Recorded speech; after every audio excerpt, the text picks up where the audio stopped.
感恩大慈大悲救苦救难广大灵感观世音菩萨摩诃萨，感恩恩师卢军宏台长。今天第一次来法会就抽到了看图腾，我想看我妈妈，1954年属马，张志娟。不要报名字的。好的，太激动了，第一次。过世的人报名字，活人只要报生肖就可以了。好的，还有谢谢。几年的1954年属马。想问什么？想让恩师帮我妈妈看看，她念经3个月以来咳嗽了3次，然后昨天过来的时候人还很不舒服，但是今天到会场人就精神好很多了。然后她还有几十年的耳鸣。我妈妈今天在会场。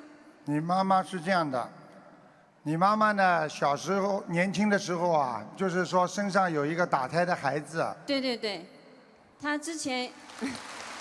你妈妈呢，耳鸣，就耳朵2个耳朵听不清，实际上有1个耳朵还不错的，主要是一个右耳朵。对，右耳鸣比较严重，台长太神奇了。都看得见的呀。还有什么问题啊？就是我妈妈的咳嗽。你妈妈呢？现在呢，咳嗽呢，因为这是个老病，很多年了。我看她的这个咽喉气管里啊，这个地方非常的毛毛躁躁，就毛躁了。对，她一直有咽喉炎的。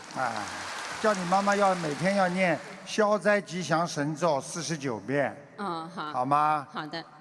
我妈妈的功课做得怎么样，台长？我很用功啊。对，她很精进的。很努力的。是的。那我妈妈念经的质量怎么样？我看她她的身体上半面还是很干净的。因为我看她好像这个已经吃素了。对，她念经基本上是吃素的。而且我告诉你，你妈妈过去学过其他法门的。对，她皈依过的。台长厉害吧？厉害，太厉害了。台长告诉你们啊，你们待会看下去吧，越来越很有意思的。感恩台长，感恩台长。我妈妈需要放生多少？台长，谢谢。放生再叫她放生，最好放生，哇，蛮多的，12000条，慢慢放。